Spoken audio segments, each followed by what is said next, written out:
Welcome to the United We Scan podcast, the podcast by rural carriers for rural carriers. The views expressed in this podcast do not reflect the views or opinions of the United States Postal Service or the National Rural Letter Carriers Association. We ask that you please consult your assigned union representative for guidance in your local area. Make sure you like this podcast, share with your fellow rural carriers, and subscribe to be notified each time a new episode is uploaded. Please rate this podcast 5 stars where applicable and leave a comment or question for us below. Thank you. Now, here are the hosts of the United We Scan podcast. Hey, welcome back, everybody. A surprise midweek bonus episode this week. We have everybody with us. Josh, Bill, James, and Toasty. Why don't you go ahead and tell everybody what this is about, James? All right, this was a special quick setup for tonight because the National Rural Letter Carriers Association posted the opening statement from Don Maston during the current contract negotiations of our latest round for our next year. They have until the end of this contract to try and figure it out, which we know won't happen. They'll usually extend it out further and further. But they also are under a time crunch because the current national board does have people running against them this year, and they are running scared. And we'll get into points of why they're running scared during this episode. The 20-minute video was too much to do a breakdown on and was too good to pass up on to talk about. So we decided to do a special episode for our fans breaking down our president's opening statement. Yes, we are. I know I did watch it after I got home today. Pretty sure the rest of you have all seen it now. Yep. Yeah, I So finished did it you get right a after. chance? Did you get a chance, Bill, or no? Yes, I did. While I was wolfing down my cheesesteak, I did. Okay. And, you know, I had to laugh because as of, what, 9 months ago, when we were campaigning in regards to the national board, especially me, Don seems to have a lot of new ideas this year. And they're Yeah. perfectly aligned with the ones I had. Isn't that amazing? And, not that he's, that he didn't have an original thought, but the thought was, did it get an extra espresso in a Starbucks or not? That was the thought. The rest of it was basically, stolen off of my campaign. What really amazes me, okay, as he made the introductions, when people sit there at the national convention and they say, well, Bill May hasn't worked his way up, through the ladder, he hasn't gone through the chain of command, and he hasn't done this, he hasn't done that, and he needs experience to do this and that. Isn't it funny how, in Don's article in the magazine and here, he's highlighting all the people there that are supporting him, even Michael Gann, negotiators, lawyers. Hold it. If he had such great skills, why would he need all these people? He has consultants that we have hired and we're paying for to help assist with contract negotiations. Well, then why would I need to have to work up the ladder the way everybody else has to be a good negotiator when I have a whole crew behind me that I'm paying to do it? And all I have to do is be as a sock puppet to read out the articles of contention in regards to a future contract.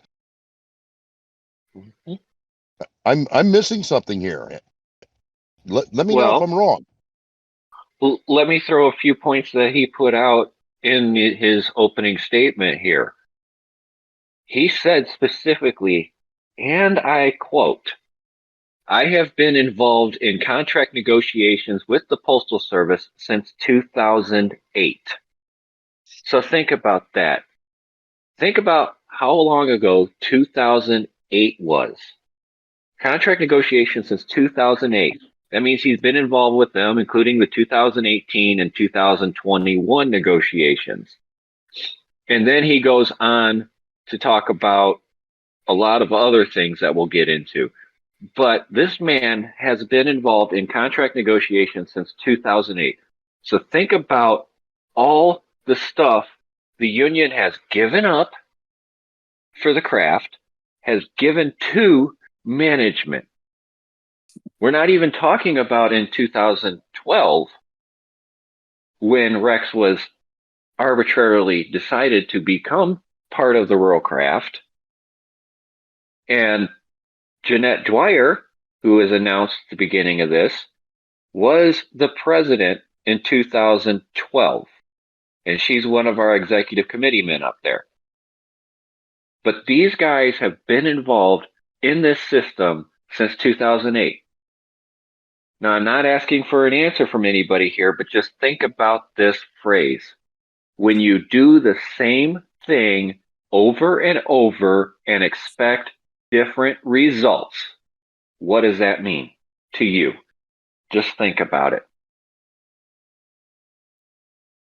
I believe somebody said that was the definition of insanity at the National Convention.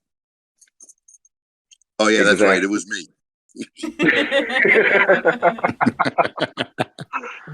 The other contention that I have with the way he presented this was that he actually acknowledged and called out each manager by their first name.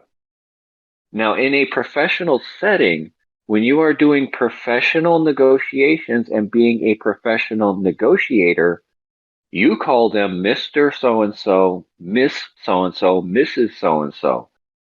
A professional setting, you don't call them by their first name, which shows that you have a very deep familiarity with them, as in you are friends with them. He calls Postmaster General DeJoy Lewis 3 times in this video. He literally calls him Lewis 3 times in this video, which means he is on a first name friendly basis with the Postmaster General. And going back to Bill, you had somebody say something to you at National Convention in the caucus about the Postal Service and the Union, if I recall correctly. You do recall correctly. I recall that too, as I was witness to it. And what did they say, Kristen? That it's like a marriage.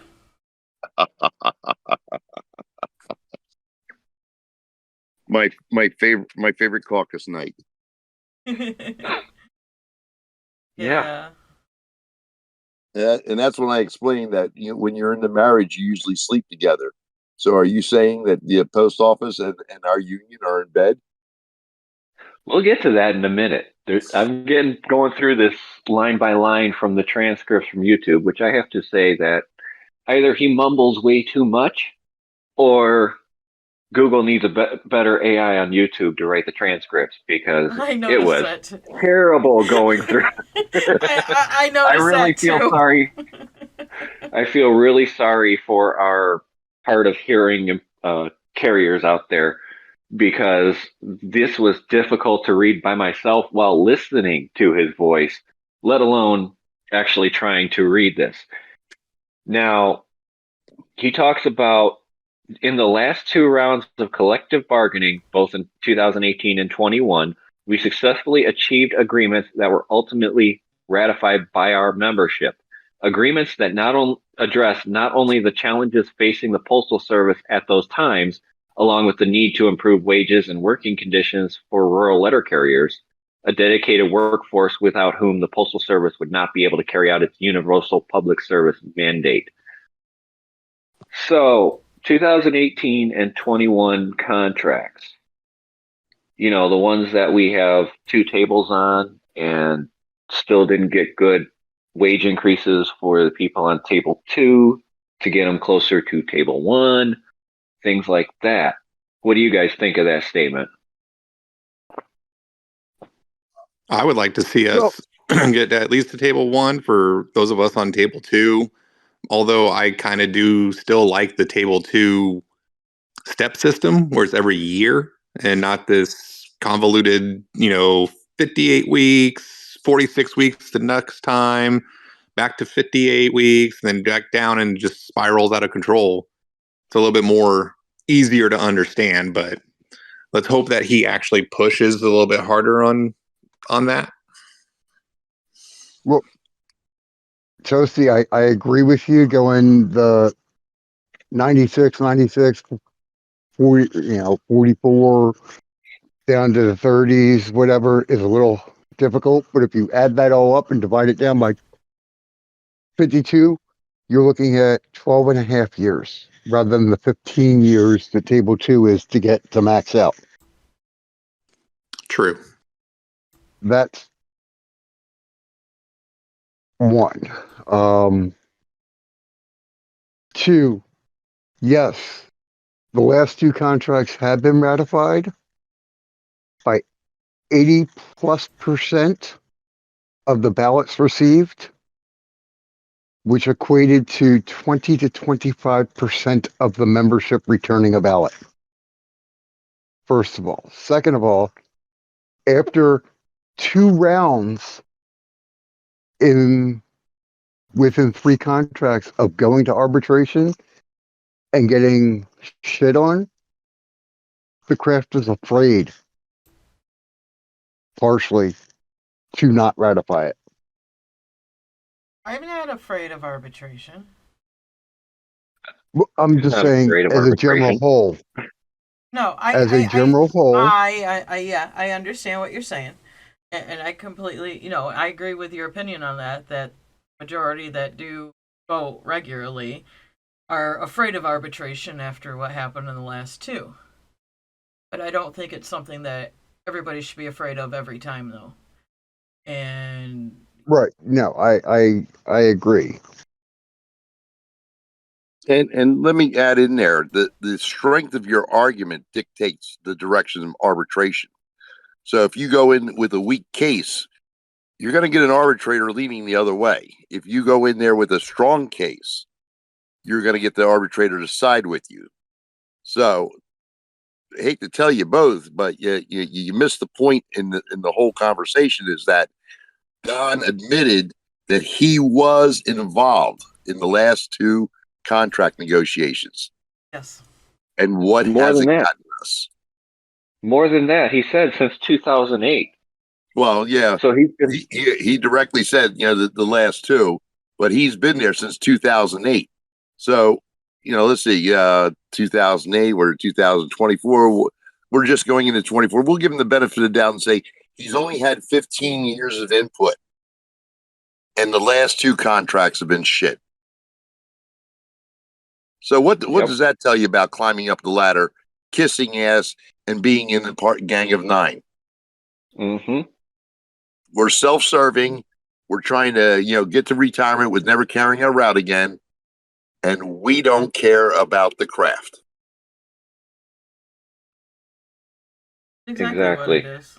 And as I've stated in the past, if in the off chance I get elected to board, that's not my retirement. I want to retire from my route. I would, they don't, it is. It's a complete retirement gift. And then you got to look at, so these, he hasn't ran a route in 16, 17 years now. Been on that board since 2008 and vice president under the last 2 contract negotiations. Yep. What does that tell you? He did get ousted 1 year and have to go back to his route in that time frame.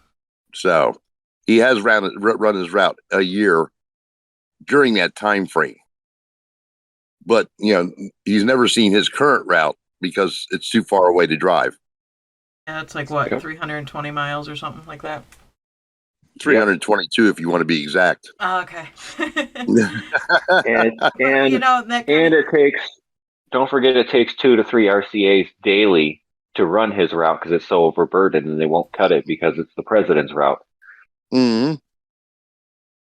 Yeah, none of these board members, I can't say none because I can't speak for a couple of the executive committee. But, I mean, I know the one position when asked prior to her being elected in that position when the last time she ran her route was, and she said 2002. Yeah. A full-time union employee since 2002.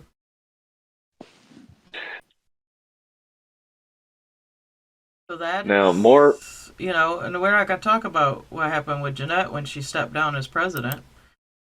yep. And then the other parts of this that just don't make any sense that he would mention things like this because of the 2021 negotiations. But you have to remember that they have a step four that's been sitting there since 2018 that they still haven't adjudicated. But he says, there are many issues before us. Some are new and some are old, but all require solutions above and beyond the band-aids of the past. Now, I took that as this MOU that he's going to try and wedge into our contract and remove the provision that every route needs an RCA. What do you guys think? I agree, especially with the extension of the MOU and him at SWAC saying that he was going to try to push that one through too. Even though we voted it down at National Convention this year. Yeah. Even though the delegates said no, he's still going to try and ramrod it into our contract.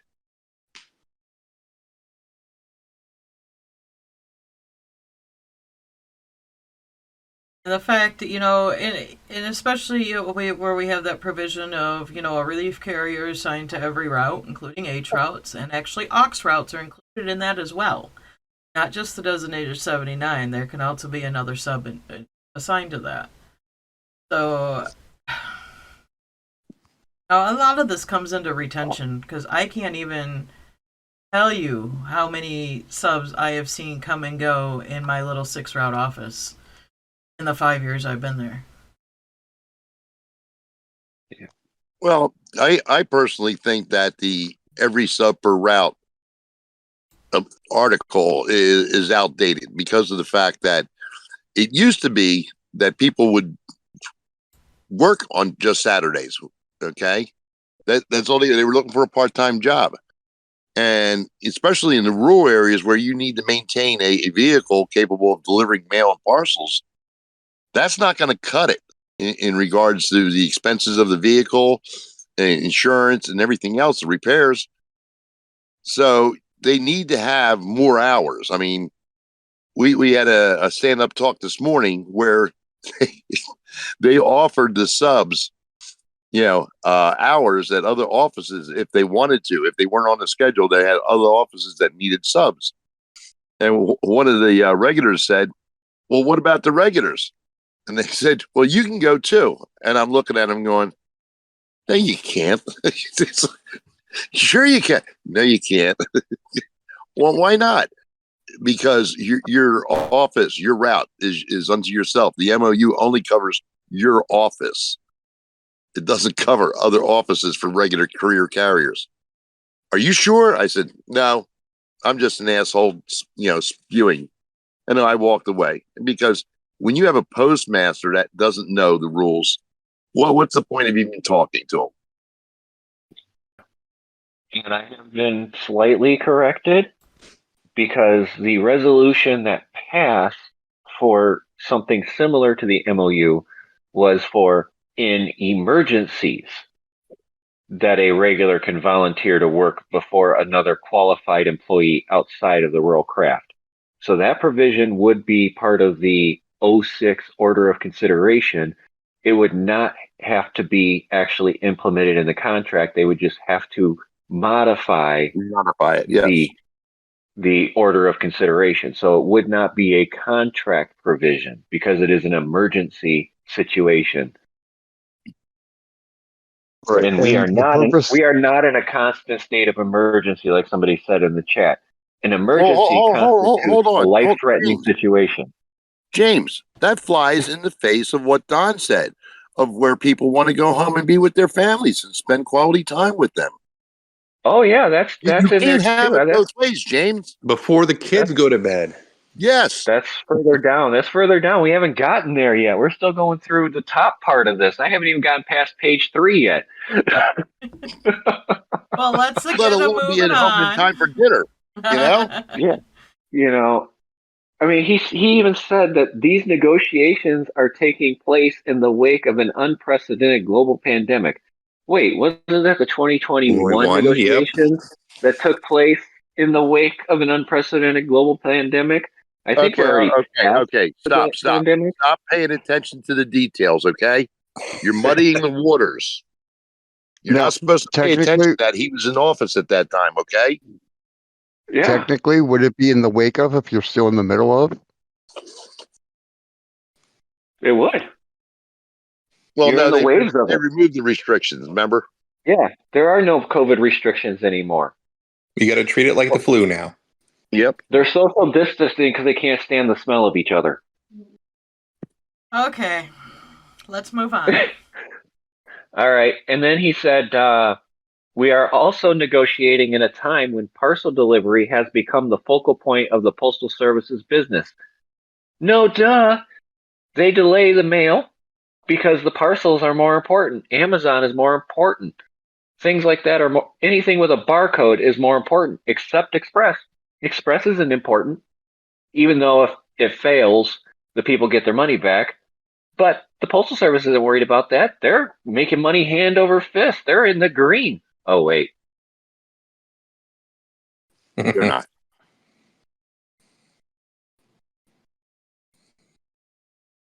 I mean, you need clerks to work at these SDNCs in order to get the parcels. Oh wait, Yeah. Oh, wait. They fired all of them. That's right. or they made him drive 100 miles to work. That too. Or they quit because they don't want to drive into work anymore because it's a lot closer to the post office they were working at than that SNDC. But no, don't worry about it. We'll find people on the street to throw these parcels, I guess, or we'll replace them with machines that throw the parcels in the wrong bin when they get stuck up and there's nobody there to unclog it. And then he turns around and says, in the case of the rural craft, delivering 6 days a week out of your typical sedan is a fading memory in our rearview mirror. I'm sorry, I know rural carriers that are delivering everything they get still in a sedan. They're still able to do that and still have room in their vehicles to deliver, especially on our high mileage routes that got absolutely decimated with wrecks.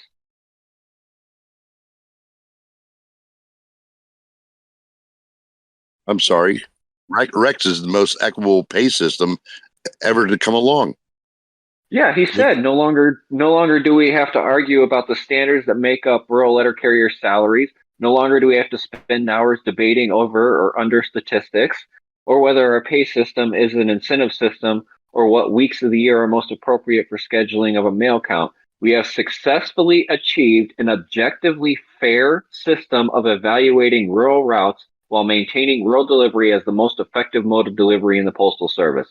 How many of you listening to this, show of hands, even though I can't see them, think that Rex has been fair to you? Exactly. Think about that. Think about all the carriers. 66% on the first evaluation lost big time. 34% did go up, but how many of them went up higher than 48 and lost money that way?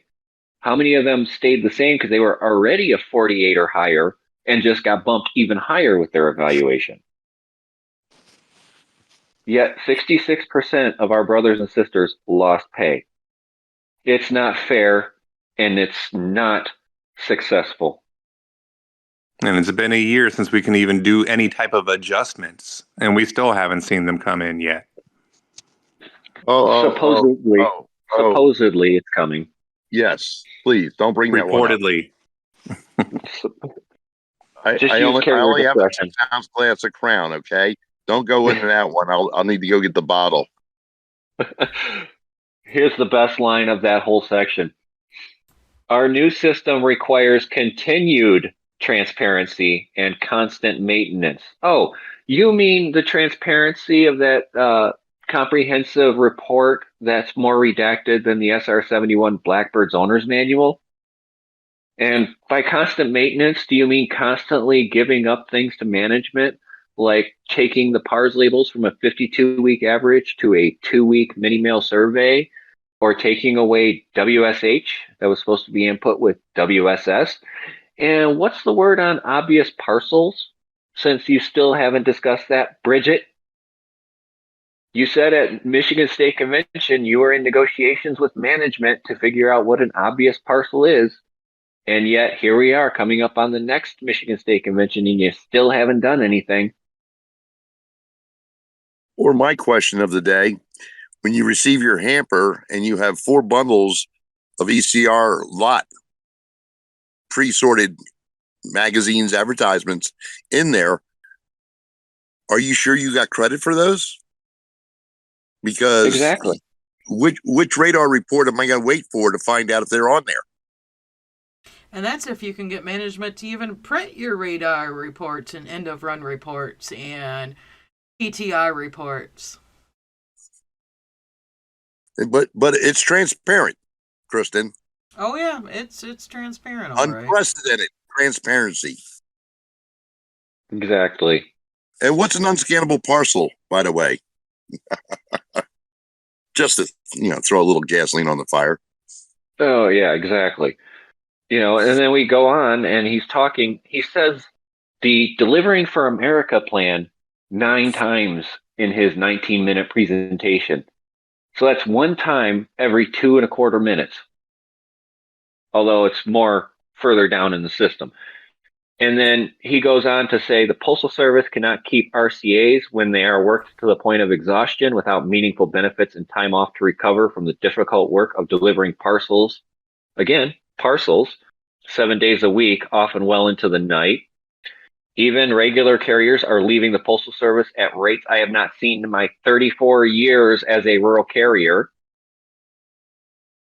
I'm sorry. I understand you are considered a rural carrier when you're on the board, but you haven't touched a route in decades.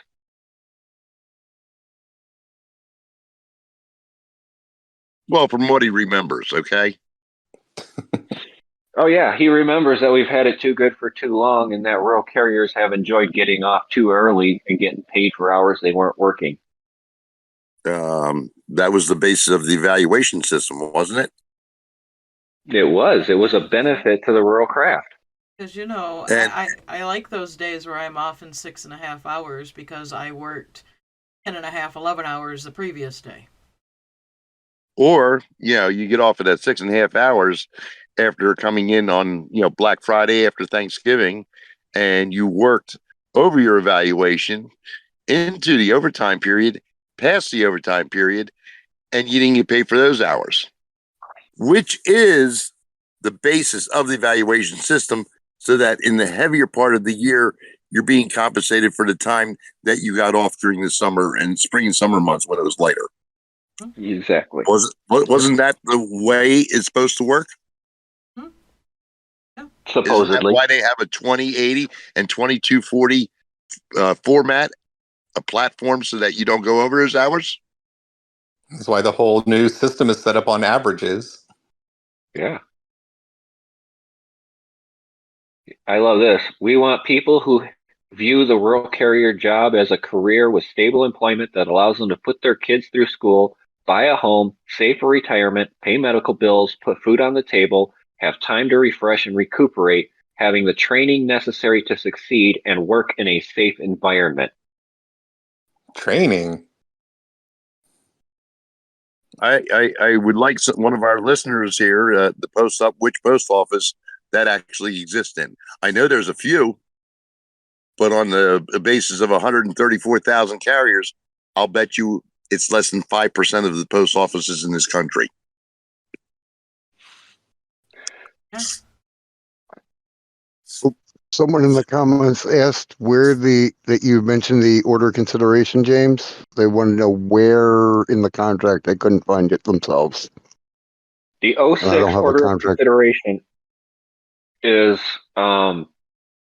is one of the articles in the contract, but there's also just the 06 order of consideration you can find on the union website under departments, steward operations, steward reference guide under tab O, and then just scroll down to order of consideration on the left-hand side.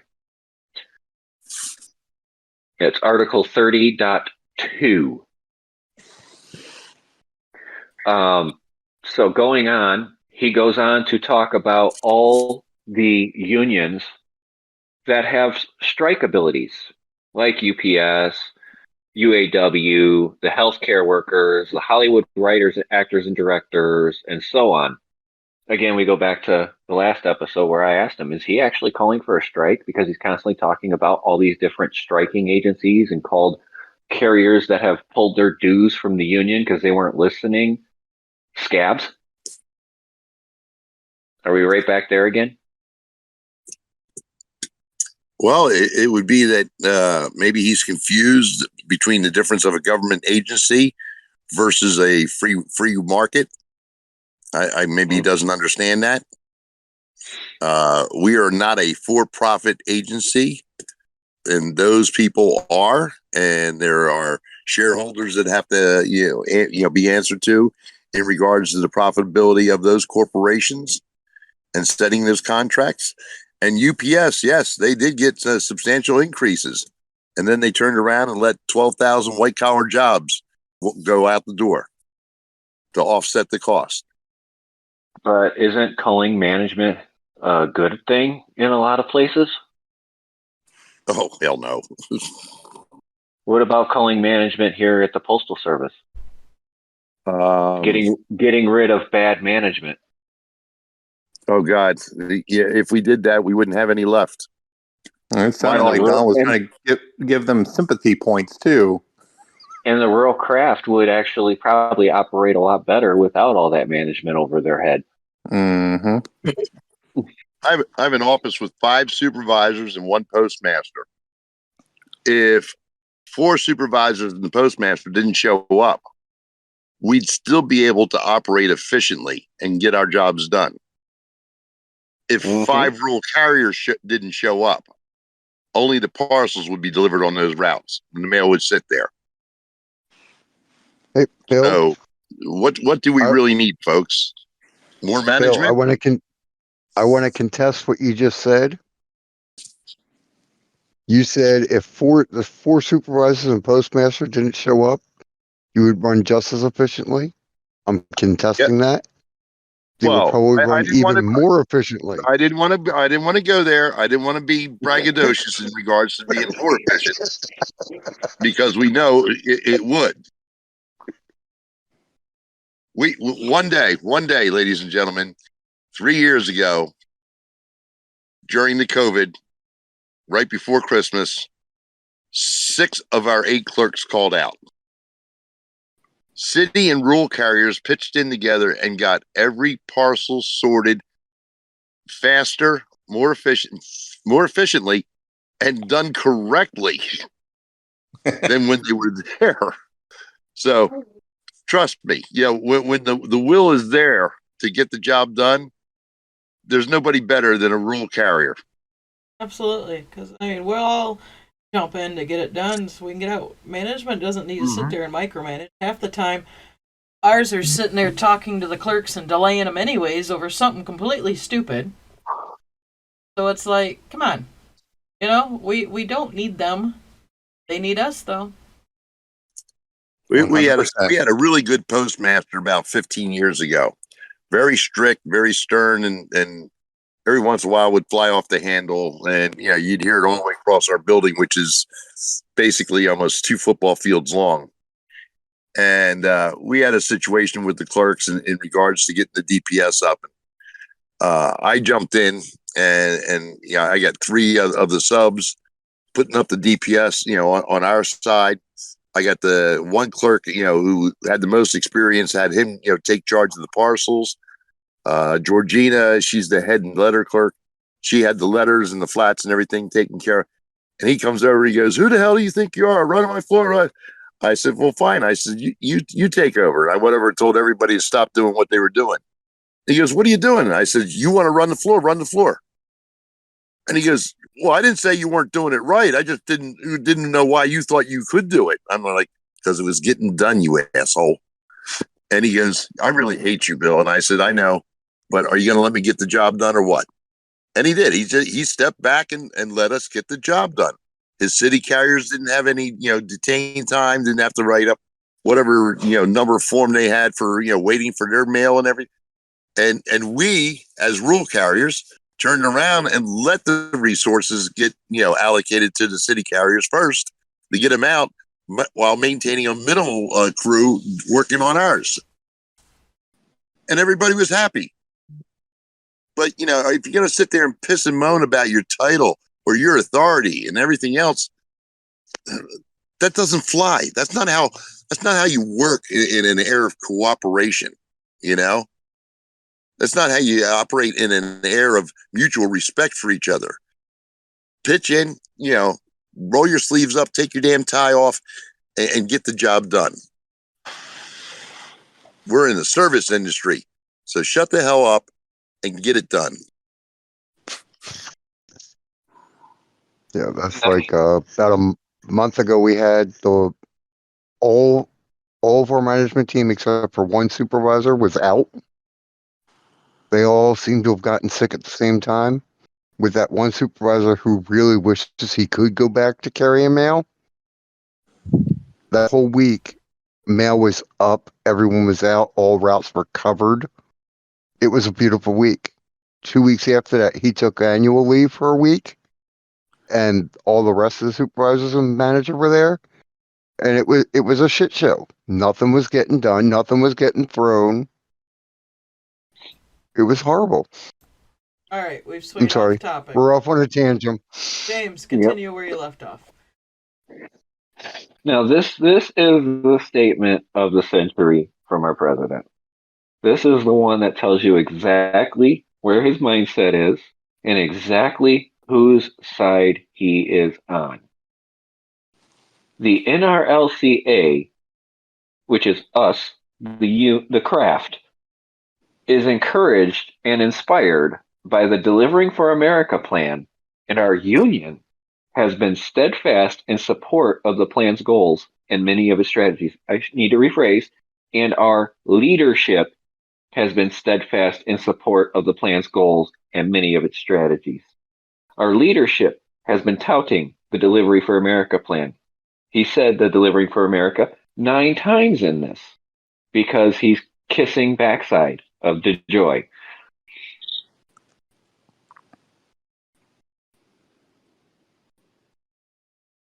Well, Shall I continue? I was just going to say, you have to coddle the ego of an egomaniac to get what you want. And you have to tie a board in your ass so you don't fall all the way in his ass when you're kissing it too. Okay? I don't At cuddle Well, I anyone. wasn't going to argue that fact. at no point, did I hear Don say anything in regards to we're waiting to see the success of this. I'm waiting to see how many carriers quit because they don't want to drive, an extra 45 miles to go to work where they used to work, drive 8 miles and then drive, back out on their route, deadhead, 20, 25 miles, twice a day just to get to their route. Yep. And what about the one SDNC that went up and running the day the mini mail survey started? Oh, you mean the one that's not getting any mail out at all? I The didn't one want to go that that far. everything's going into and not coming out of? That's called constipation. Yeah. Well, the Postal Service's acknowledgement that hiring and retention issues are not just personnel issues, but also affect employees' quality of life and safety and health issues is a step in the right direction. So the Postal Service acknowledges. That means the Postal Service realizes. That means the Postal Service should be fixing. The Postal Service is not working on, is not doing anything for, is not making anything happen for. I mean, how many times have you seen a job get posted for your office and then it's taken down 3 days later before everybody's even hired and stuff? How is it that employee hiring and retention is not the top thing that management's looking for? No, they're looking at how do we write people up? How do we get people in trouble? How do we get city carriers out in an hour? How do we get rural carriers out by 10 a.m. How do we get rural carriers to stop having stationary events? Has stop rural carriers from taking care of their customers? Things like that. What got me about that is the fact that in our area, which is PA, the Delaware PA two, encompassing Pennsylvania, Delaware, Philadelphia area, east out towards Lancaster County, Pennsylvania, and it takes average 2.5 to 3 months to get hired. Okay, there's your first problem. Yes, he did say we have to expedite the hiring process. That's been a problem for 10 years now. This is nothing new. And you've been on that board for 10 years. So, okay, good work, realizing it now. Where was your voice for the last 10 years? The other problem of it is that, you have to save money in doing this because of the fact that if you're just pushing numbers through the system to show the union that you're trying to hire people, well, I'm sorry, in a PA2 district, it's an $8,200 expense for training each RCA. So where are we making out when, in less than 90 days, you're going to fire this person because of, some little pickaninny, rule, or you didn't like what they did, or, whatever, they didn't take a box holder, or they're overwhelmed. Folks, years ago, we got 3 days of training on a route. And in those 3 days, I rode with the regular carrier on the first day. I rode with the carrier on the second day, and I delivered half the route. I rode with the carrier on the third day and took the other half of the route. I delivered the other half with the carrier in the vehicle with me. After that, I was qualified. Well, I'm sorry. The work ethic of people nowadays isn't of such ilk as it used to be in yesteryear. It's simple fact. Okay. The fact of the matter is that, okay, we have to coddle, we have to hold their hands, we have to do this, we have to do that. But if you want to make the investment in hiring and training an RCA pay off, then you have to work with them every day. And Kristen, you can jump in on this. This is not a 1 week, 2 week process. This is a continual process for months. Absolutely. Even though I was saying how great of a job that my sub was doing, there's still things that he hasn't come across. Like, he had an express on Saturday, and he left a notice for it. Or it was Friday. I must probably say Thursday or Friday. He had the express. He left a notice for it. They signed the slip. He had the slip back at the case when I came in Monday. I went and pulled the express. I noticed it was not a signature required express. I went ahead. I delivered it. So today when I see him, because I didn't see him yesterday. And so today when I see him, I went over to the postmaster and I said, hey, do we got, where's an express label? I need to explain. So I took that express label over to my sub, even though I'm training the sub in the next case over. But she was doing fine case and flat stuff. So I went over to mine and I said, hey, I know you had this express. You left a notice, which is completely fine. I'm not bashing you for it. But I just showed him on the label there and I highlighted it and I said, just next time, pay attention to what it says here. I said, if this is not checked, then you can waive it and put it in the box. And he remembers the waiver signature coming up on the scanner and whatnot. So that, not knowing, I said, but see, when you can do that, then you can do the waiver. It is an ongoing process. I mean, there's still other things, every day, every week that I am, bringing up. Like I said, it may not be something he has dealt with firsthand before, like holds going up or whatnot and coming back, that, that's another thing that I can stop and say something to. I checked in with the second RCA I've trained in the last month, today.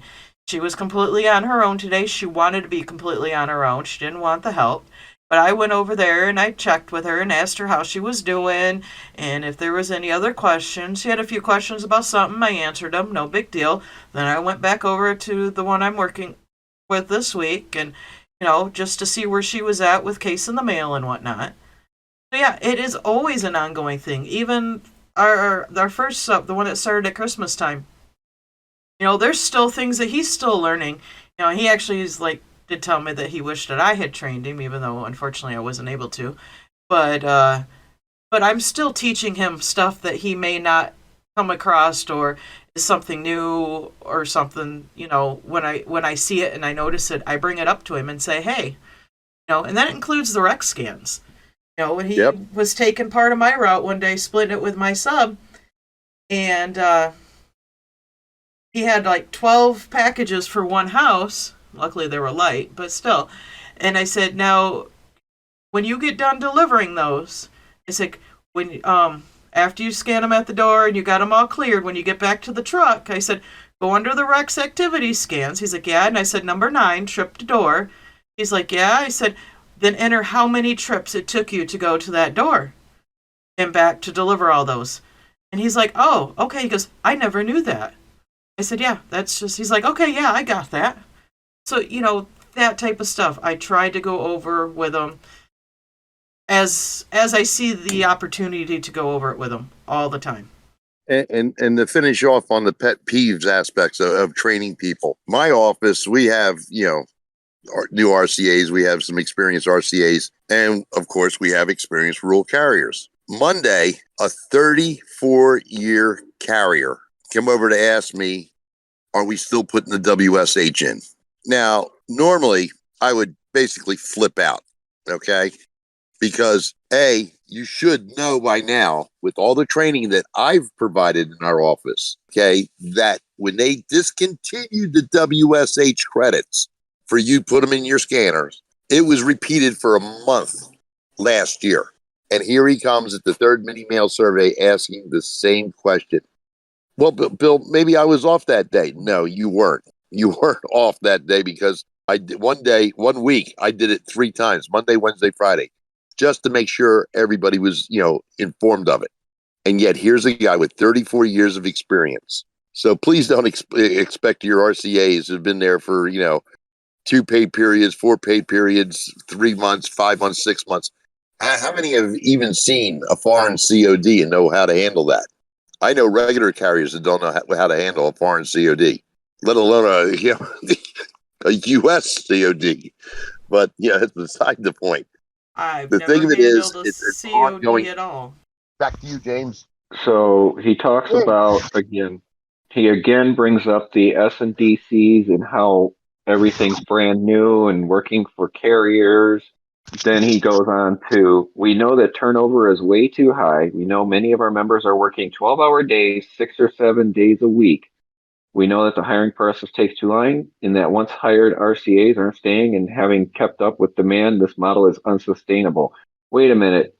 In our January, February newsletter, weren't you actually chastising the Postal Service for having carriers out over 12 hours, working till 10, 11 o'clock at night? And now you're saying they're only working 12-hour days here when you're in the negotiation room?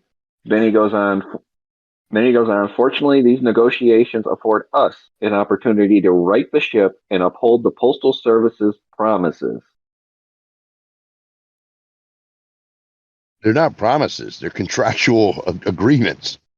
They're contractual agreements and required work per our Rural Carrier Duties and Responsibilities Manual, the PO 603.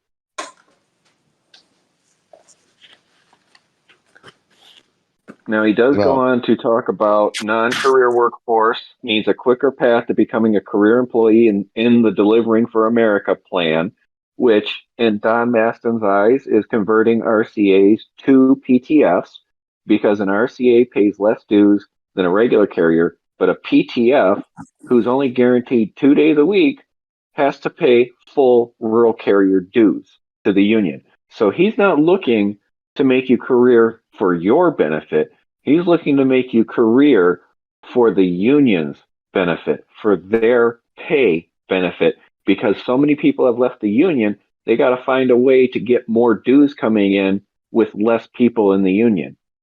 So they're looking to convert you RCAs to PTS to fill the gap of the bleeding that has been happening from this union because they're not listening to the craft and the craft is pulling their dues. Maybe that's a resolution we should write. I did write one, actually. Nice.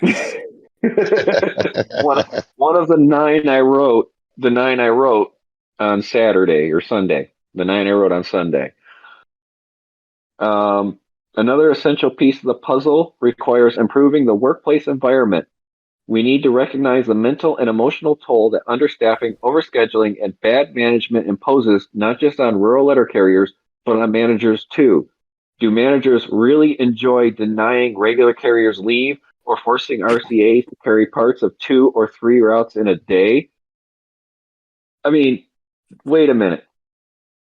You're talking about management treating carriers terribly here when you yourself have not stepped up to enforce a very specific MOU we have on the record, MOU 25, and Joint Statement on Violence and Harassment. We have 3 joint statements on violent harassment, and yet you're not utilizing those? Come on, Don. Or to quote Joe Biden, come on, man. I mean, he even goes on to say, to achieve this, we need new ideas and enforceable, effective workplace environment policies. Wait, so 3 joint statements and an MOU 25 aren't enough? Yeah, we already have them in place. The problem of it is that they're not being resolved. They're not being enforced. Yeah, even though they're enforceable. They're not being enforced. They're not being investigated. Yeah, they're not being investigated. Or they're settled for language. Yeah.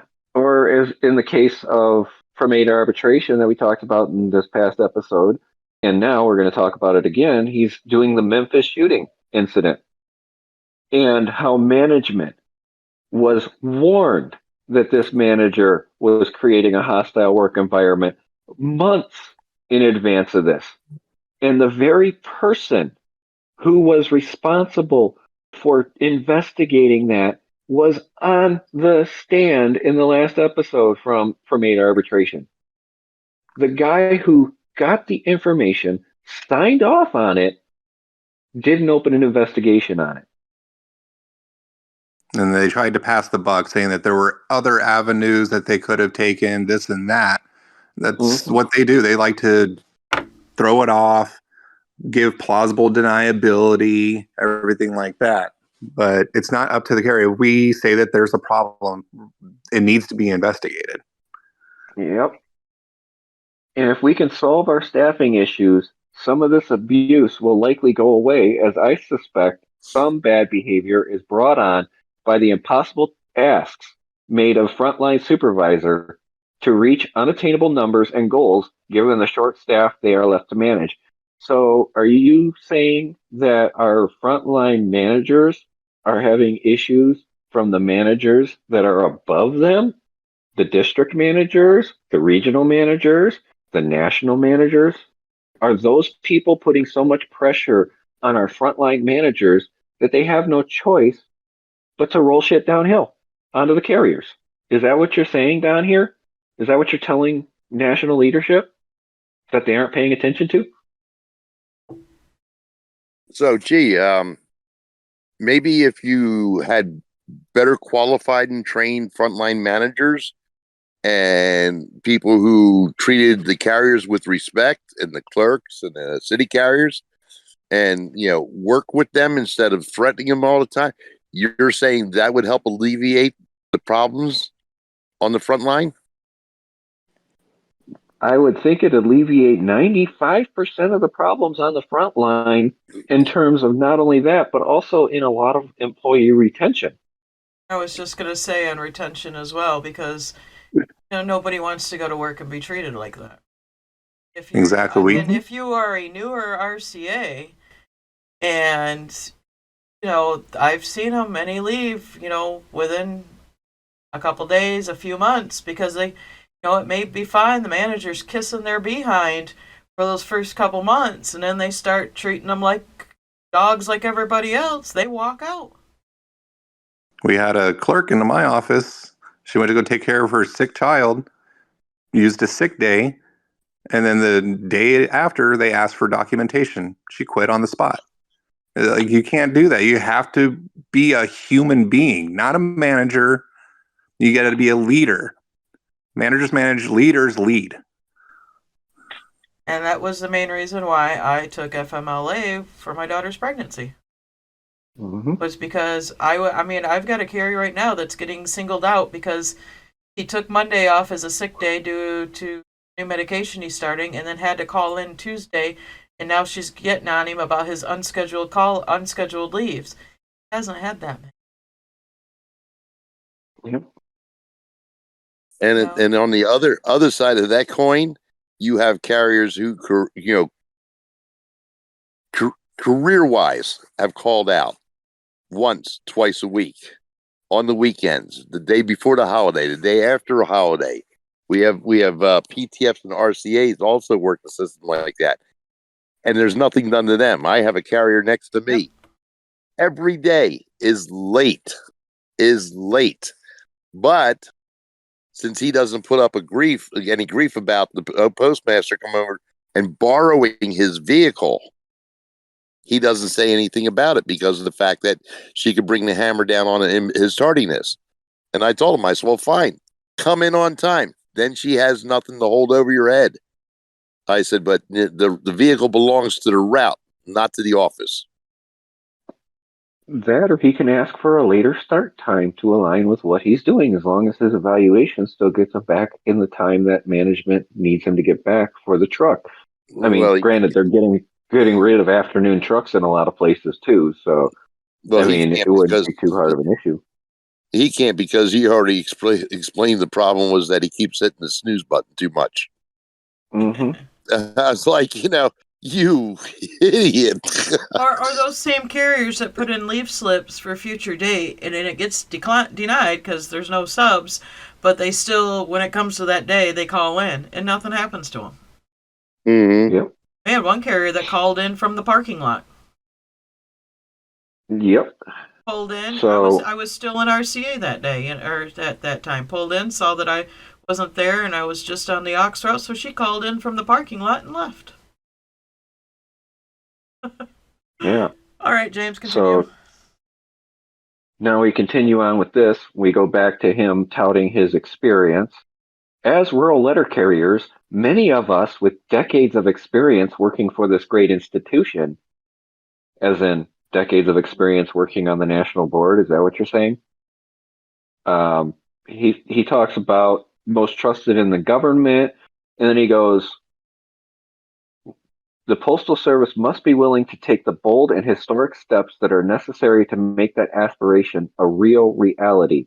It begins by improving wages and benefits, offering more opportunities for career employment, aka PTS, providing sufficient training to new employees, continuing to invest in people, tools, and technology, S&DCs, and ensuring a safe and supportive work environment, perhaps following the JSOV. We have given these issues a lot of thought lately that keep us up at night. And Lewis, we can't solve these issues without you and your team. Thank you for your vision and your plan and what you have put in motion already. What we strive to achieve in bargaining aligns with your vision. Both parties have a vested interest in the success of the United States Postal Service and for this historic institution to grow and prosper and deliver for America for generations to come. I think the only thing keeping him up at night is that Starbucks.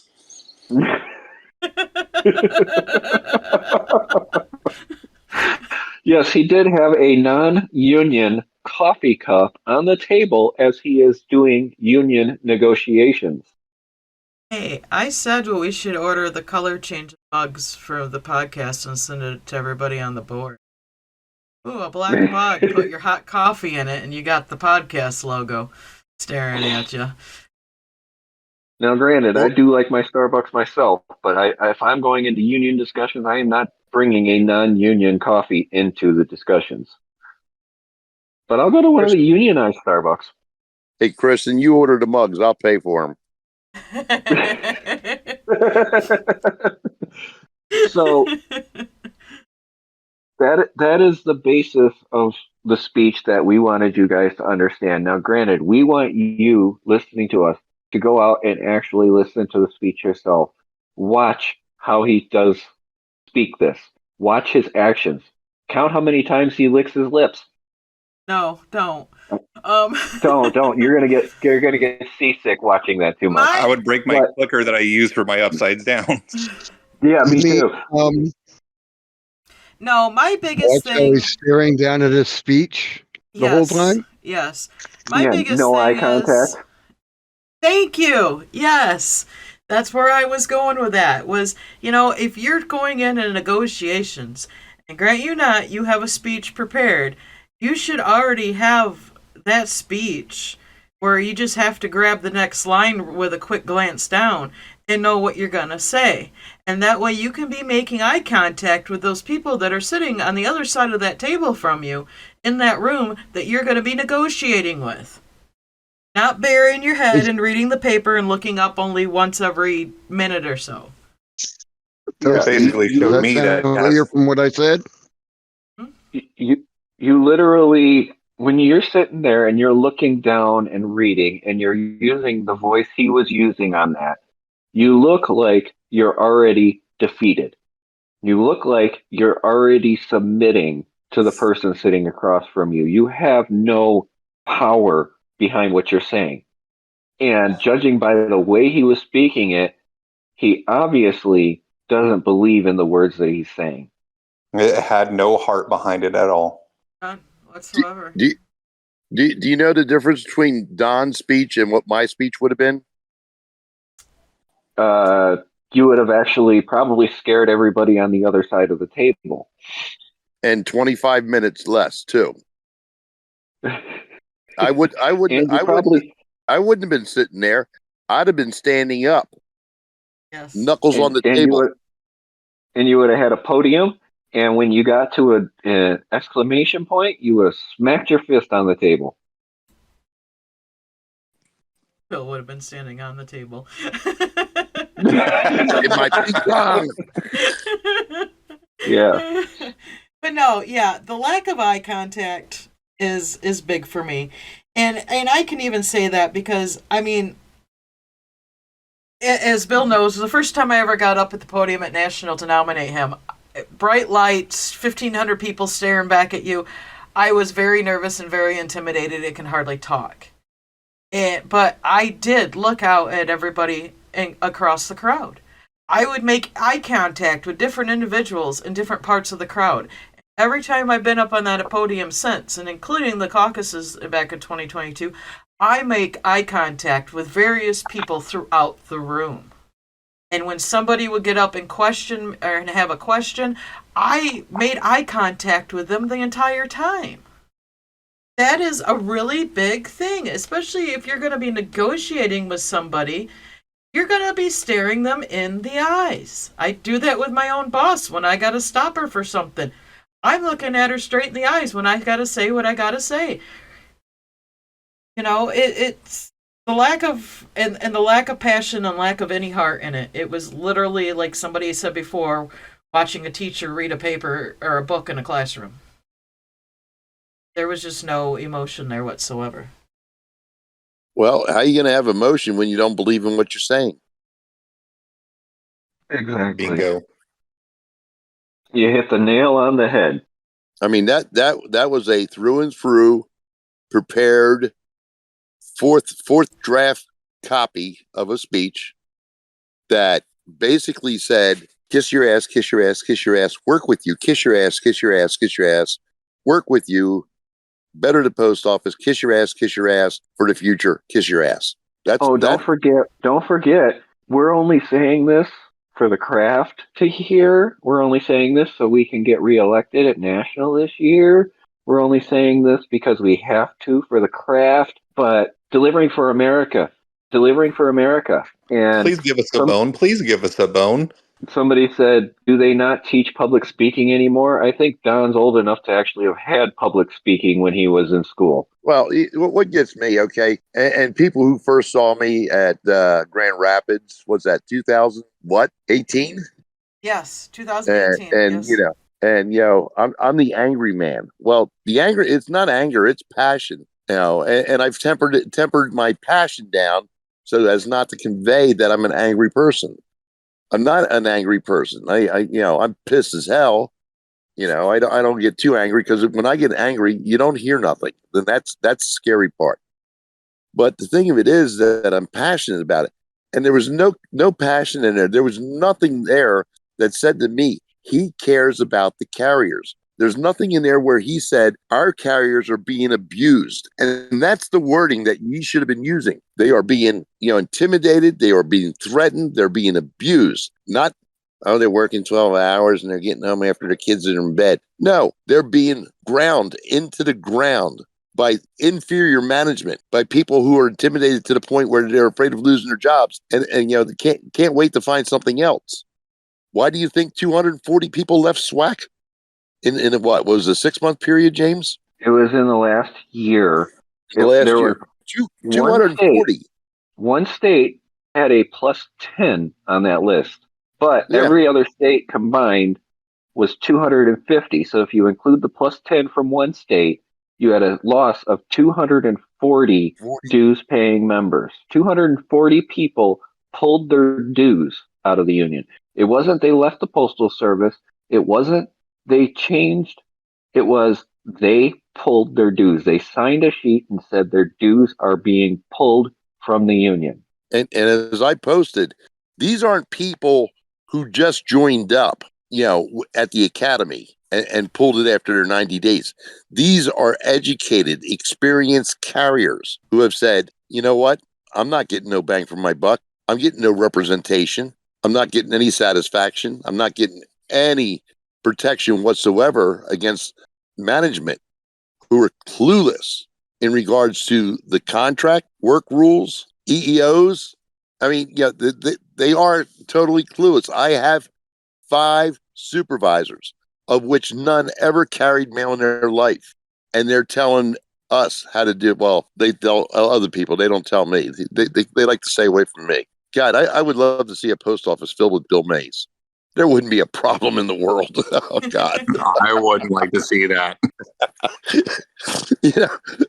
Bill, I need you to help on her. No. It may happen it may happen if we actually put in a good director of steward operations who actually takes care of the craft and actually gets the craft educated, gets people into those offices to talk to the carriers and get them involved. But until we get somebody who wants to do more than just use our dues to travel across this country to all the conventions just for a free meal on top of the free housing, it's not going to happen. But we need to put somebody in there that could actually do the job of the director of steward operations, somebody who's willing to put boots on the ground and get them in those offices. There are so many carriers I've talked to that have 15, 20, 25 years in the Postal Service that have never been face to face with their steward. That is the saddest thing I've ever heard. Now, when the national steward system idea first popped up, I thought about it, and the first thing I said to myself was, okay, they're doing this to consolidate the power and authority in Alexandria. That's all. To me, that was my first assumption. Then as I dug into it and found out the situation of why they were doing it, it was understandable that the national steward system was formulated because of the fact that states couldn't regulate themselves. And I'm not against the national steward system. I'm against the fact that they are so toothless. They are so ambiguous in regards to protecting the carriers and to enforcing the contract. And I would like to see a director of steward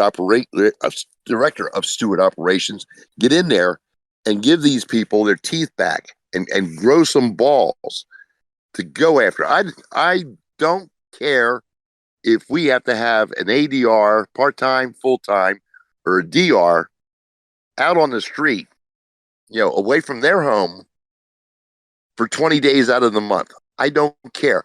As long as you're protecting the craft, it's well spent. But you better be showing some damn results. And right Somebody now, in the comment. so right now, we're not. Case in point, my current ADR, as of the September Pennsylvania mailbag, prosecuted 1 grievance in 10 months for 20 offices. Tell me what the hell they were doing the other 9.5 months. Well, in the comments right here. The one steward enhancement I went to, there was one steward who was retiring who had never filed a grievance in 20 plus years. How can that What be? the hell were they doing? How can that be? And you wonder why people are leaving the union. They don't see results. The people that they want to trust or need to trust, they can't. Well, and then you look And at, you've got them toting in the national magazine about, oh, we need more local stewards, step up, we need local stewards. But then when you have local stewards that were elected in November who have yet to receive their steward training and got told in the middle of January, we'll be scheduling it end of January, beginning of February. We're now into March and they haven't heard anything since the middle of January. And just like an RCA, a newly elected steward has to be handheld for at least the first year. At least. They ought to be doing weekly or bi-weekly phone calls with their area or ADRs or DRs, whoever they're reporting to. They ought to be getting, encouragement, what to look for, where to look for. Our steward enhancement training, the last one that I went to for certification, I just sat there and I felt like I was a 5-year-old, with, oh, okay, this is this is the grievance that we're going to prosecute. Give us your arguments. Okay, hold on. For the new people in the steward certification training, how about showing them your line of thought and how you arrived there and what articles you were looking at, what publications you were researching? Where were you going on the national website to find relevant information? Where in the database is there like grievances have been settled successfully that I can copy or glean off of? And James, as Director of Steward Operations, we're going to get rid of the language, settled for language, and cannot be used in any other grievance. yeah, no settling for any kind of language because the language already exists. Exactly. If the language doesn't exist, guess what? Send it up because we're going to take it all the way up to step 4 and make it a national language because that should be the only place where the national steward system creates language for stewards to use. Because when you turn around and you tell management, you must comply, management will follow, management will recognize, you're giving them a slap on the hand that won't hold up in arbitration. But when you send something up that has everything attached to it that could win an argument in arbitration, and you go to arbitration, you can get hard binding language that the arbitrator will put out for it. But sitting down and giving up with management at the step 1 level, I understand you want to settle it at the lowest level possible, but settling just for management must comply doesn't do anything for the craft. And considering we have step 4s that have been sitting since 2018 and haven't been adjudicated, I'm starting to question whether they actually want to deal with the step 4s or if they're just holding them off. I mean, Maston admits he's been on the national board since 2008. Why hasn't he stepped up with the Director of Labor Relations and taken them to step 4 or arbitration? Why are we having these delays? This is the biggest problem in our union, is our leadership does not want to deal with protecting the craft, does not want to deal with the step 4s, does the bare minimum of lip service to the craft while turning around and giving the massive lip service to management's backside. We have management sitting down and settling things for language because they can get away with it. I just had a conversation with a manager today on the management chat on Facebook. And it was actually about city carriers. And that manager is actually a labor representative for management and was turning around and telling managers that they can't read anything from the unions because it's opinionated and it goes against everything that management trains them to do. Think about that one, folks. Management doesn't care what our union says. They're going to go and do their own thing anyway, and then they'll climb a tree to lie rather than stand on the ground to tell the truth.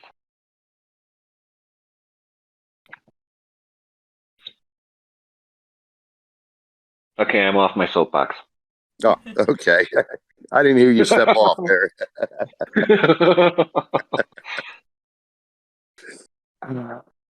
But seriously, folks, we care so much about this craft, and we watch these things diligently because a well-informed craft is the bane of management and is the bane of leadership that doesn't want the craft educated. And that's why we on this podcast have been doing this, even with leadership forcing a decertification on us, even with leadership cornering some of us and telling us to stop quoting them and things like that. We're still here and we're going to be here because the craft deserves to have the information. I agree. And I think, and I have to add my 2 cents in that, especially with the whole Rex and the lack of training by management and the union saying, well, it's on the website.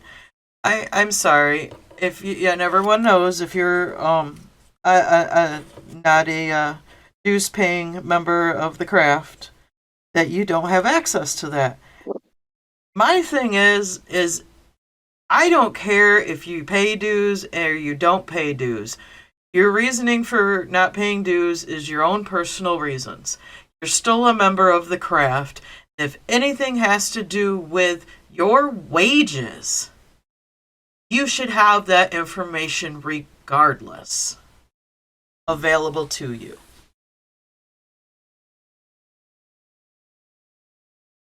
Yeah, I'm hopeful here because while I understand some people pulled their dues for reasons of their own volition, there are some people that don't even know that they're not paying dues and may want to pay dues.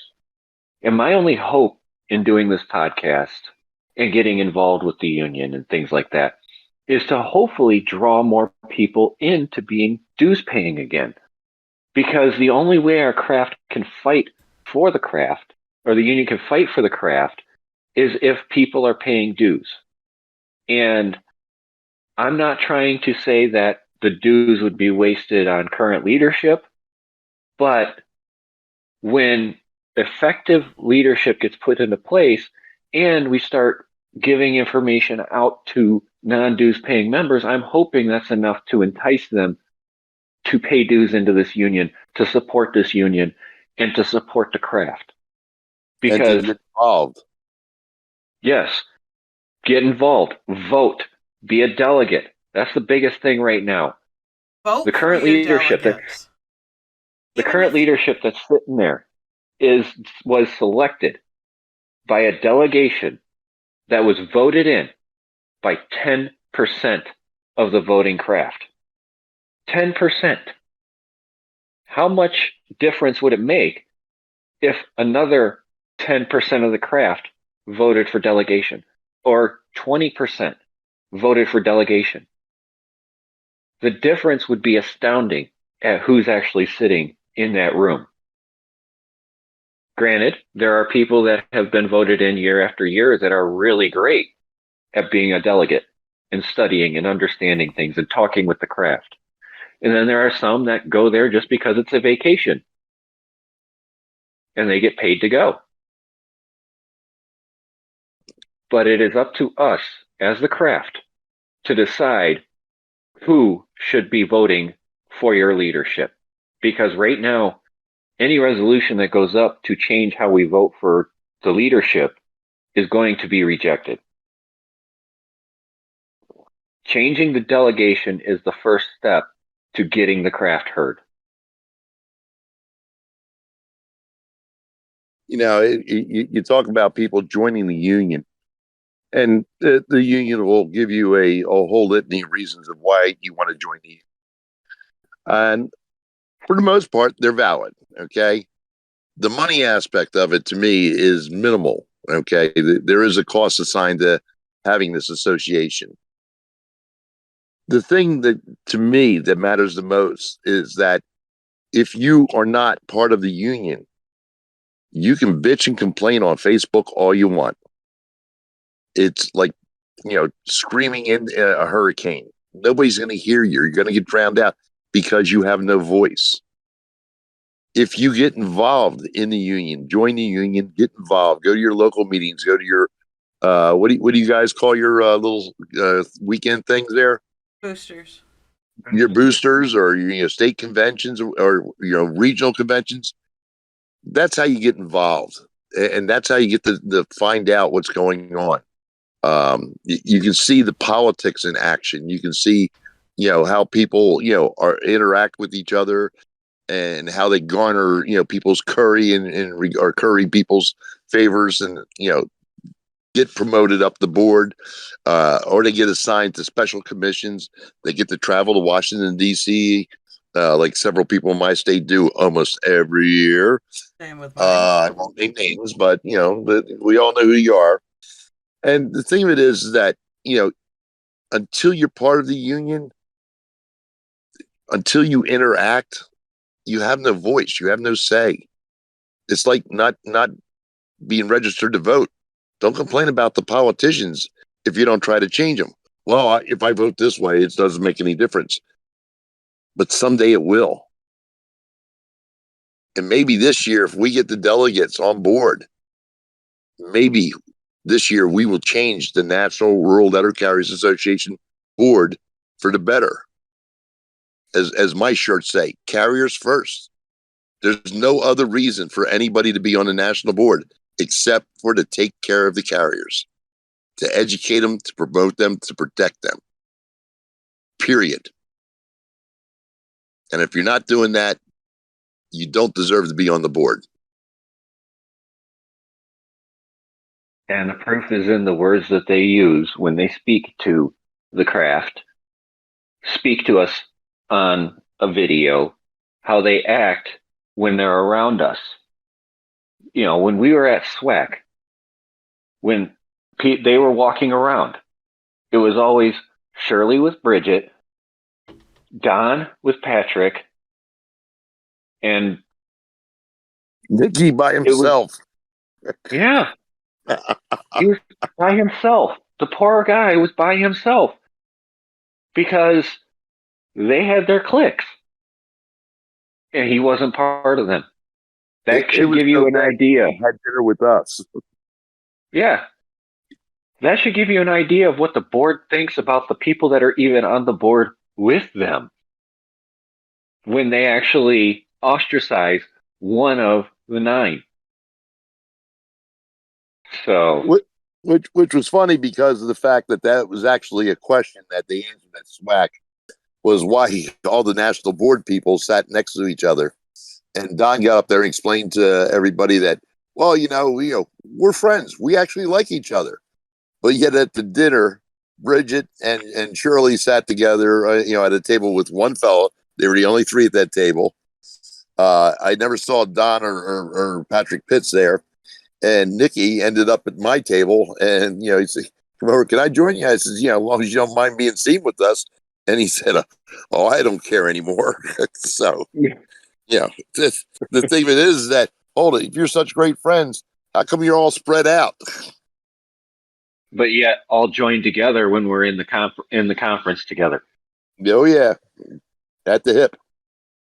Yeah. I mean, I still love the fact that he called out the live posting on stage, and then over half the room went straight to their cell phones to Facebook. I didn't. I just looked to my left. Yeah, you looked at me, and I would just grinning ear to ear on that one. But the fact remains, a lot of the times, like for that, they looked. And there were some of them that actually replied on that post and said it was accurate because Don had asked the audience to go on and verify it was accurate. And we don't want to be inaccurate for you guys. Yes, we make mistakes, but we And try to correct them. Yep. As soon as we're made aware, because there is so much stuff to know and learn and do, there is so much information out there that sometimes it gets jumbled up in your brain, especially when you're doing 99% of it from your memory.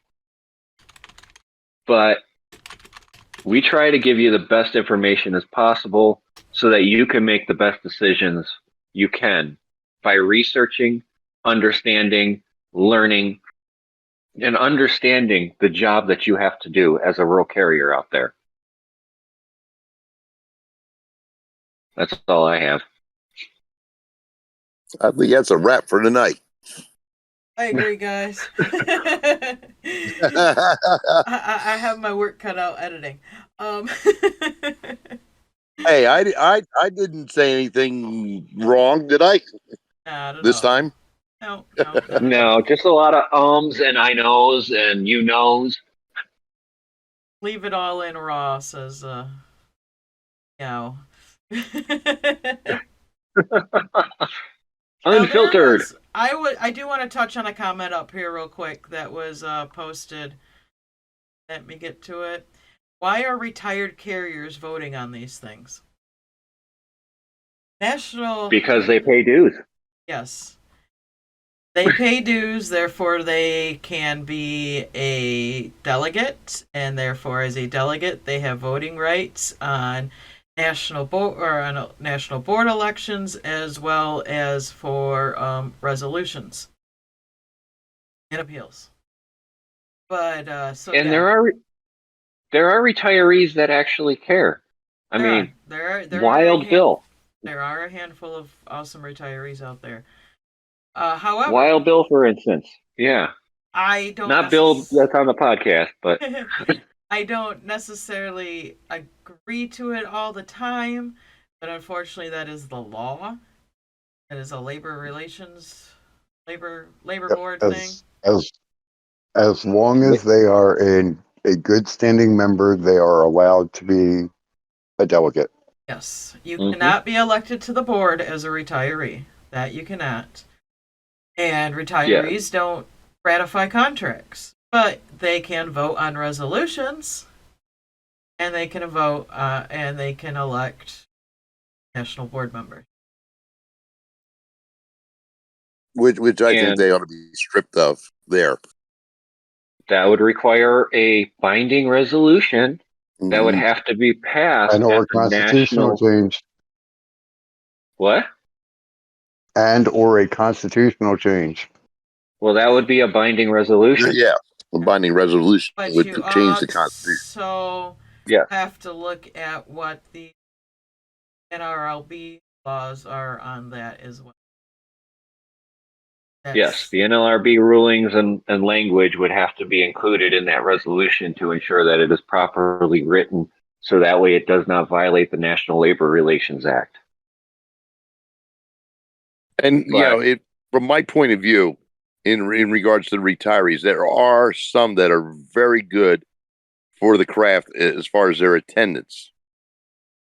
But when I hear a retiree say, "Oh, well, we're good friends with these people, and this is the only chance we get to see them is at the national convention," that is because it's a paid vacation for you.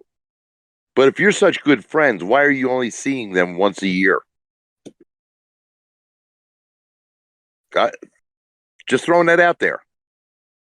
I have a retired state pastor who him and his wife are attendees at every convention. And for 20 years, he hasn't been active in the craft. Yet, every year, he gets voted on there as a delegate. How much do you think he's contributing to the craft on a whole? Yep. All right, guys. So we're going to go ahead. I got one last thing. One last thing, and we're going to get out of here for tonight. And it's a shameless plug. Just a reminder, we do have a merch store available.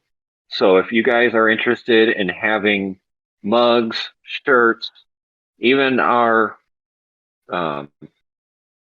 our candidate shirts are on there as well.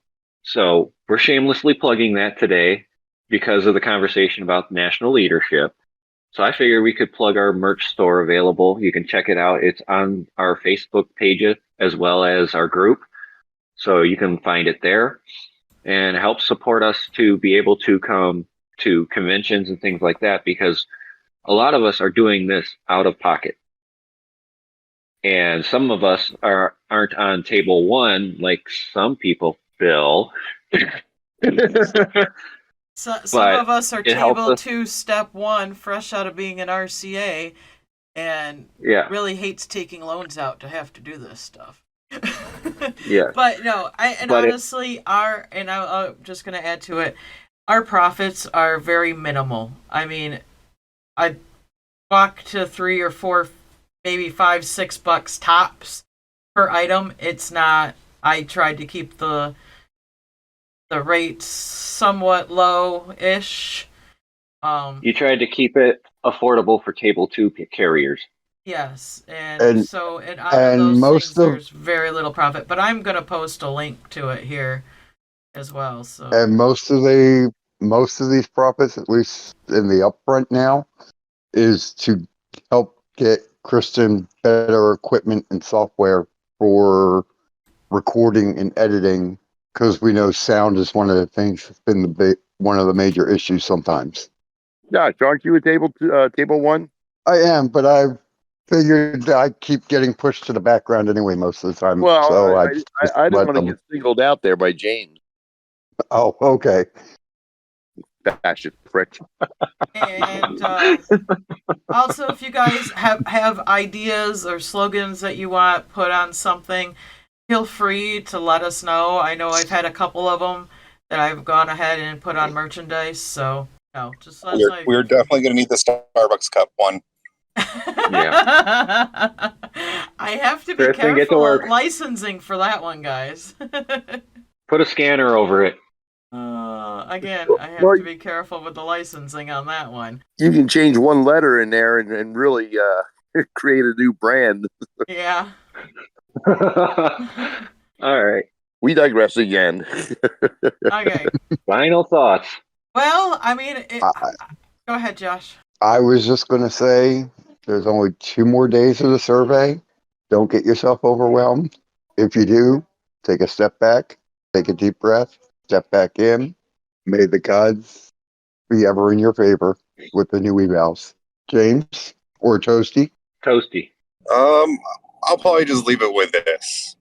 If you listened to that speech and then you listened to this podcast, which one felt more inspired? Which one made you feel better? Which one felt like was actually fighting for you? We can do this. The recent magazine just came out. It still has the nominations for national delegates. Get that filled out, send it into your state, so that way you can get onto the to the ballot and go to national with us. Let's change this board. Let's do it. James? I can't really follow what Toasty just said. He really hit the nail on the head on this. How many times have you listened to the national board? I mean, Maston's posted 3 videos now, and he sounds the same in all 3 of them. And now here you have a podcast presenting it in the best way possible, at least in my personal opinion. The biggest thing you can take away from all of this is that no matter what, this podcast, its listeners, and everybody else who hasn't listened to us yet is just like the rest of us, and we're all in this together. Bill, your final thoughts. There's nothing like a rainy Wednesday evening and getting a phone call. Hey, did you see the Madsen video? No, I haven't gotten the alert yet. Whatever. So of course everything gets forwarded to me. Thanks to James. And I stopped and picked up dinner and came home, and I'm sitting there with the Don Madsen video on while eating, and my wife's sitting next to me, and I'm choking, and she goes, "What's the matter?" And I unplugged my earpiece so she could hear, and she said, "Does he have a pulse?" And I said, "Okay, we're plugging this back Wow. in," because the man's just sitting there droning on and on and on, and we're talking about our livelihoods, my livelihood, your livelihood. You're talking about affording vacations and cars and homes, paying your bills, soccer practice and everything else. And this guy's just droning on and on and on. And if he said DFA one more time, I was going to call him DeJoy Jr. because of the fact, like, okay, you're getting behind the postmaster, and as Josh said, you might have to do a little ass kissing there, to get what you want in the contract. No, no, we've been beleaguered for almost 20 years. The last 5 years alone, through COVID and everything. And, going back to 2018 with the introduction to Amazon to so many offices, we're getting hammered. And this guy's sitting there like a sock puppet, just mouthing words, no emotion, no eye contact, no animation whatsoever. And I'm sitting there going, how am I supposed to be inspired by this? And the answer is I'm not. That's as much effort as he is putting into our contract, is what he just displayed this evening. And I don't want to hear nothing about all the long hours and this and that. I'll go back to the beginning of our conversation in regards to having a whole crew of lawyers, contract, negotiators, and analysts all hired to help him, get through the contract and possible arbitration. Well, hell, if I got that many smart people working for me, why do I need you, Don? I could put anybody up there. I need somebody to inspire me. And he has nothing for me, nothing for anybody except himself and the rest of the cronies on the national board. So let's get our delegates going to Reno. Let's vote these people out. Let's turn this union around, and let's make it a union for the craft, not of the craft, but for the craft. God bless you all. Stay safe. Make sure you understand to get the job done efficiently, professionally, and get your ass home, because you're the most important delivery of the day, every day. Thank you, guys. I really don't know how to follow up on that now. I did have something to say, and now I've lost it. Thanks. No, and that's the difference. When you have people that are currently carrying, that have the passion, that want to make things better, that want to fight for the entire craft, rather than the ones that have been the career politicians on the board for a decade and a half, 2 decades, at least, full-time union employees who have absolutely no clue of what it's like on the day-to-day basis anymore. None whatsoever. No first-hand experience on what it is like on a day-to-day basis. Change. And I think this video really, like Bill's wife said, is he even alive? I mean, outside of moistening his lips there, repeatedly, there's nothing. There's no emotion. There's no passion. It was reading from a multi-page speech that was probably given to him within the last 24 hours. No time to prepare. And if there was time, it was poorly done. I'm sorry. When I'm talking to the craft, I'm talking to you like you're my best friend. Like I could meet tomorrow and we could sit down and talk and like we've always been friends. That's just how I am. It doesn't, reaching out to the craft is not, they're making it seem more like it's a job rather than actually caring. And okay, they're paying me to do this, so I gotta talk now. I'm going to talk like this, and I'm going to read off of this because this is what they want me to do. We're not Don't forget to lick your lips. Yeah. No, sorry, I do wear chapstick. But I just, yeah. Reno's coming up in August, guys. If you can't be a delegate, you can't make it. I understand, but please vote for the delegates that hold your interests at the best. That's all I really can ask. I'm not going to tell you who to vote for, who not to vote for. Vote for those delegates that hold your interest in. Even if that means you have to reach out and find out who everybody is. There's some homework there. I mean, I finally getting carriers in my office to start sending in their ballots. And, they do come to me and ask me who's what's what or whatnot. And, you know, I tell them, you know, yes, they're retired. No, they're still active. They're whatever, you know, but I don't pencil that circle in for them. That's their own decision on who they vote for. And I always stand behind that. That's your own personal decision. So we're going to wrap this up for tonight as the midweek bonus, and we shall all be back Sunday night. So take care, everyone.